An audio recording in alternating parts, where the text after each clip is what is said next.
امریکی جریدے بلومبرگ کا تہلکہ خیز انکشاف، واشنگٹن میں فیلڈ مارشل اسم منیر کو پاکستان کی سب سے طاقتور ترین شخصیت قرار دیا جا رہا ہے۔ 1.5 ماہ میں دوسرا دورہ، ٹرمپ کا زہرانہ اور پاک امریکہ تعلقات میں غیر معمولی گرم جوشی۔ مگر پس پردہ کیا چل رہا ہے؟ اسی دوران بلوچستان کے مستونگ میں ریلوے ٹریک پر خوفناک دھماکہ، جعفر ایکسپریس کی 6 بوگیاں پٹری سے اتر گئی، ٹرین سروس مفلوج، اور خانپور میں وام ایکسپریس کا بھی حادثہ۔ ملک کا ریلوے نظام سوالوں کے گھیرے میں ہے۔ السلام علیکم ویورز، آپ دیکھ رہے ہیں خبریں ڈیجیٹل رپورٹر کارنر اور میں ہوں زبیر بٹ۔ امریکی جریدے میں تہلکہ خیز انکشافات ہو رہے ہیں۔ فیلڈ مارشل عاصم منیر کو واشنگٹن میں طاقتور ترین شخصیت جو ہے وہ قرار دیا جا رہا ہے۔ 1 ماہ میں فیلڈ مارشل کا امریکہ کا دوسرا دورہ، وہاں پہ زبردست زورانے دیے جا رہے ہیں، ٹرمپ کا گرم جوشی سے جو ہے استقبال کرنا۔ یہ سب کیا معاملہ چل رہے ہیں؟ ہمارے ساتھ سینئر صحافی جہاں بلوچ صاحب موجود ہیں، ایڈیٹر کوآرڈینیشن بھی ہیں۔ سر یہ کیا معاملہ چل رہا ہے؟ آپ کی کیا ہی نظر ہوتی ہے، کیونکہ آپ صبح بھی شام بھی رات بھی ان ہیں؟ بٹ صاحب، 2 چیزیں ہیں۔ امریکہ کی 100 سال کی ہسٹری میں 2 واقعات ایسے ہیں جو اب تک نہیں ہوئے۔ پہلی بات تو یہ کہ کوئی بھی صدر رہا ہو، اس نے کسی بھی ملک کے جو فوج کے سربراہ ہیں ان کو ڈائریکٹ اپنے ساتھ کھانے پر نہیں بلایا، کبھی بھی یہ ہسٹری میں نہیں ہے۔ سب پہلی بات تو یہ ہے۔ دوسری بات، 1.5 مہینے میں، یہ 2 مہینے بھی نہیں، 1.5 مہینے میں یہ دوسرا دورہ ہے، اور ایسا نہیں ہے کہ جناب وہ پتوں کی جانا ہے اور فوری ہو کے آ جائیں گے، نہیں، یہ امریکہ کا دورہ ہے اور اس کے لیے ارینجمنٹس کرنی پڑتی ہیں۔ اور جنرل مائیکل کوریلا کی جناب یہ ریٹائرمنٹ تھی، اس میں وہ کہا جاتا ہے کہ کچھ ذاتی دوستی بھی ہے ہمارے جنرل صاحب اور جنرل مائیکل کوریلا میں، تو آگے جناب تقریب تبدیلی کمان میں وہ گئے ہیں۔ اچھا، لیکن اس میں سگنیفیکنٹ کچھ چیزیں دیکھیں، میں ان پر تنقید بھی کرتا رہتا ہوں، ہمارے اس پروگرام میں بھی تنقید ہوتی ہے، شاید ہی کسی کے پروگرام میں اتنی تنقید ہوتی ہو جو ہم کرتے ہیں، لیکن جہاں تعریف بنتی ہو وہاں تعریف کرنی چاہیے۔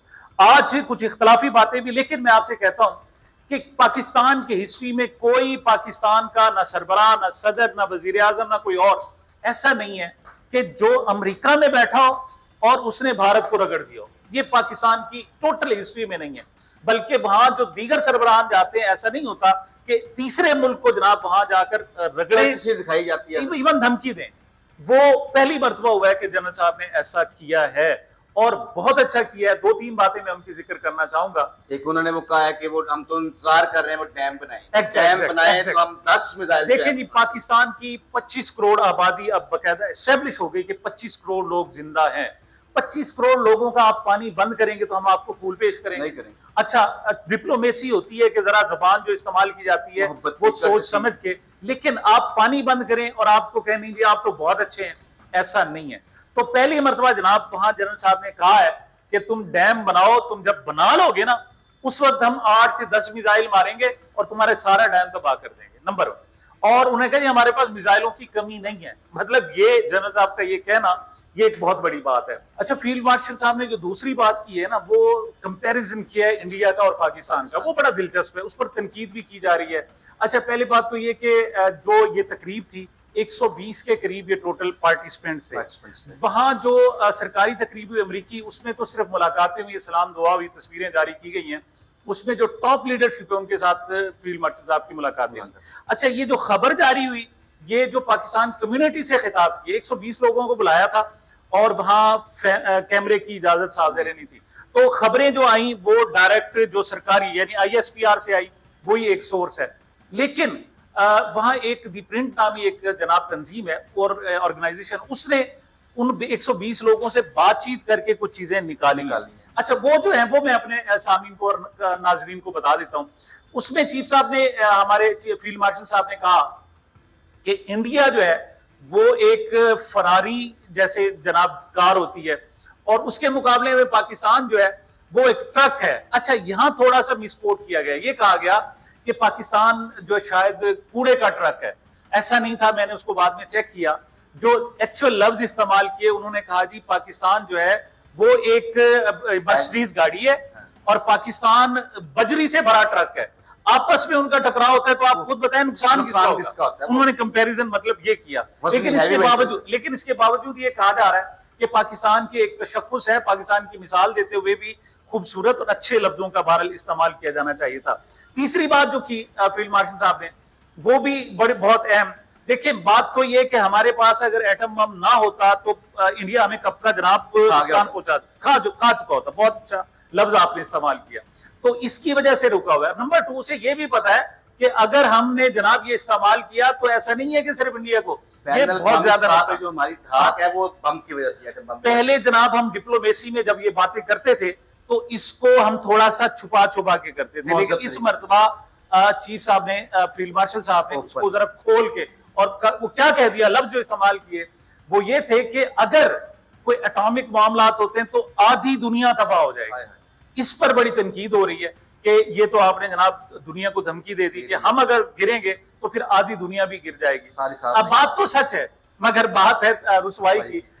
लेकिन इसके मुकाबले में तो अच्छे लफ्ज भी इस्तेमाल किए जा सकते थे। कहा जा रहा है कि इमरान खान ने भी तो अक़वाम मुत्तहिदा में कहा था, लेकिन वहां थोड़ा सा फर्क था। उन्होंने जो लफ्ज इस्तेमाल किए थे, उन्होंने कहा कि अगर हमें चूज करना पड़े कि हम गुलामी कबूल करें या फिर मौत, तो हम मौत को, और we will fight till death, कि हम जनाब अपनी बहुत मौत तक लड़ते रहेंगे। मतलब ये नहीं कहा था कि दुनिया को खत्म कर देंगे। मतलब लफ्जों का जो चुनाव होता है वो सोच समझ करना चाहिए। लेकिन सच्ची बात तो ये एक ही लग रही है, मुझे तो सुनने में एक ही लग रही है। ये तो वही बात है, हमारा कुत्ता कुत्ता आपका कुत्ता टोमी। नहीं, बहरहाल वो एक बात तो ये है कि फील्ड मार्शल साहब ने बड़ी जबरदस्त किस्म की पाकिस्तान की नुमाइंदगी की है। और सच्ची बात ये है कि इस वक्त कंपैरिजन हो रहा है, ब्लूमबर्ग ने भी यही कहा है कि जनरल साहब जो है वो अच्छी जंगजू हैं या अच्छे सफारतकार हैं। मतलब जो डिप्लोमेसी और सफारतकारी है वो कमाल की है पाकिस्तान की। और ये वाहिद जनाब हमारे फील्ड मार्शल हैं जिन्होंने पाकिस्तान में रहते हुए हम बड़ी बड़ी बातें कर देते हैं, लेकिन अमेरिका में जाकर भारत को ललकारना और पूरी दुनिया को बताना कि हम इस पर पानी खासतौर पर बंद हुआ टॉलरेट नहीं करेंगे। ये बहुत बड़ी पाकिस्तान में रहते हुए बात करना कुछ और बैन-ए-अक़वामी सतह पे जाकर किसी दुश्मन मुल्क को ललकारना और वहां पे जाकर अपने सफारती तल्लुकात को बेहतर तौर पे जो है वो पेश करना, बिल्कुल। अगर ये तो हो गई बैन-ए-अक़वामी तौर पर बात। अगर पाकिस्तान की हम बात करें तो मस्तोंग में फिर जाफर एक्सप्रेस बट साहब ये बड़ा मसला है। ये 2-3 चीजें, जाफर एक्सप्रेस की दुश्मनी चल रही है किसी के साथ, या रेलवे की बिल्कुल क्या मामला है, या जबकि ये वजीर जो हमारे जो है, हम एक तरफ पूरी दुनिया में लड़ रहे हैं और दूसरी तरफ भारत प्रॉक्सी हमारी जनाब वो बलूचिस्तान में हमें एंगेज किए हुए, मुसलसल एंगेज किए हुए। ये गुज़श्ता जनाब 1 महीने के अंदर चौथा हमला है जो जाफर एक्सप्रेस पर किया जा रहा है। अच्छा, पहला तो वो जो था, उसके बाद खासे मेजर्स ले लिए गए और लेटेस्ट रिपोर्ट ये है कि अब 1-2 दिन के लिए शायद जाफर एक्सप्रेस को रोकना पड़ा। अच्छा, एक बात याद रखें, जाफर एक्सप्रेस का नाम जाफर एक्सप्रेस क्यों है? ये वही खवारिज जनाब, वो फितनतुल हिंदुस्तान के जो लोग हैं, वो जिस बात के लिए वो कहते हैं बलोच काज के लिए लड़ रहे हैं। तो जाफिर जो है वो बलोचों के अब अजदाद थे, जैसे हमने बुक्टी एक्सप्रेस रखी। अच्छा, लेकिन वहां एक में मसाइल है। एक तो वो दहशत गर्दों वाले मामला आते हैं, लेकिन वो तो है सो है, रेलवे जो है बाकी सूबे में और बाकी पाकिस्तान में भी नहीं चलाई जा रही। इधर 25 है, हमने कुछ दिन पहले जिक्र किया है कि 2 माह में 15 के करीब तो यहाँ पे पंजाब में इसमें लोगों का करोड़ रुपए का नुकसान भी हुआ है, गवर्नमेंट का अपना हुआ है। लेकिन सर ये मुझे बताएं कि जो बलूचिस्तान में ये जाफर एक्सप्रेस क्यों टारगेट हो रही है, इसके पीछे क्या स्टोरी है? क्या ये बंद करने जा रहे हैं? जैसे हमने वहां पे जमीनी रास्ते बंद कर दिए, हमने फ्लाई के लिए हमने वहां से उसका इख्तियार करना शुरू कर दिया। देखिए, किसी भी हुकूमत की रियासत के अमलदारी के 2-3 सबूत होते हैं। नंबर 1, आपको वहां चलने फिरने की आजादी हो, मूवमेंट की आजादी हो, बात करने की आजादी हो, रोजगार की आजादी हो। वहां पर ये सब चीजें छिन रही हैं। आपको पता है 10 अगस्त से ये 15 अगस्त तक, मतलब जब हम बात कर रहे हैं तो पूरे बलूचिस्तान, कोयटा समेत पूरे बलूचिस्तान में इस वक्त जो इंटरनेट है वो बंद है। अच्छा, ये सिर्फ इसको बलूचिस्तान कह के छोड़े नहीं, बात ये है कि बलूचिस्तान पाकिस्तान का 55% हिस्सा है, रकबा है। तो इस वक्त पाकिस्तान के 55% हिस्से में इंटरनेट बंद है। अगर हम उसको देखें तो 45% में बहाल है। तो जब आप इंटरनेट तक बहाल नहीं कर सकते, आप शाम के बाद आपको सड़कें बंद करना पड़ती हैं, आपको कर्फ्यू लगाना पड़ते हैं। हम देखते हैं कि बास जगह पे जिस तरह कोई अच्छा कोई तकरीब आ रही है या मुहर्रम का हराम का सिलसिला होता है, उसमें इंटरनेट की सर्विसेज बंद की जाती हैं, इसलिए बंद की जाती है कि दहशतगर्दी के कॉज या दहशतगर्दी की जो सहूलतकारी ना हो सके। तो क्या ये 55% जो है इसमें इंटरनेट की बंदिश बलूचिस्तान में हुई है, उसका कॉज भी यही है कि दहशतगर्दी को कंट्रोल किया जा रहा बिल्कुल है। जी। कल भी लगाए 47 हमने मार दिए 2 दिनों के अंदर, जी, जी, जी। फितना तो अखबार जो भारत के सपोर्टिव थे। ये एक सीरियस हमें थ्रेट है, इस पर सोचना चाहिए। इस पर सिर्फ ताकत से, सिर्फ आप मिसाइल मार के, ड्रोन मारने करके आप मामला हल नहीं एक कर लतीफा सकते। चला हुआ था, आप लोगों को बिठाना पड़ेगा। वहां के बुजुर्ग देखें, सारे के सारे शरपसंद नहीं है, उनकी लीडरशिप भी मौजूद है। बहुत अच्छी बात है, डॉक्टर अब्दुल मालिक से गुज़श्ता रोजी मियां शहबाज शरीफ साहब ने, वजीर आजम साहब ने मुलाकात की है। इस किस्म के जो लोग हैं उनको आपको लाना पड़ेगा। आपने बलूचिस्तान में जो असेंबली में बंदे बिठाए हुए हैं, वो बलूचिस्तान के हकीकी नुमाइंदे नहीं है। आप जब तक वहां के हकीकी नुमाइंदे नहीं लाएंगे, उनसे बात नहीं करेंगे और एक ही वक्त में मुज़ाकरात और जो शरपसंद है उनके खिलाफ ऑपरेशन, इससे पाकिस्तान में और बलूचिस्तान में खासतौर पर आप अमन बहाल कर सकते हैं। और बलूचिस्तान में अमन बहाल हुआ तो पाकिस्तान में अमन बहाल होगा। एक लतीफा चला था वो जी, वर्ल्ड ट्रेड सेंटर पे जो है वो हमला हुआ है, पाकिस्तान में क्या उसका स्टे एक्शन लिया गया जी, उसमें डबल सवारी बंद कर दी। सर मेरा मतलब है कि हम चीज जो मेन कॉज है हम उस पर कंट्रोल नहीं कर रहे, हम अवाम को या जो रहायशी हैं या जो आम लोग हैं, हम उनके ऊपर कोई ऐसी चीज या कुछ सख्ती करके तो हम दहशतगर्दी या दूसरी चीजें कंट्रोल करते हैं।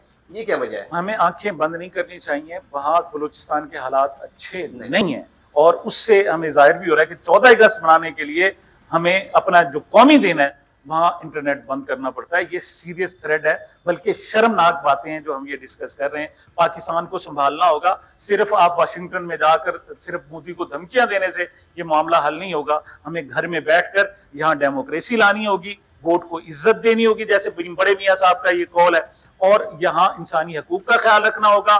देखें, डॉक्टर समीदीन बलोच, वो बच्ची जो है, वो कह रही है कि हम इस्लामाबाद में आकर बैठे हैं, हम रियासत को मानते हैं तो बैठे हैं।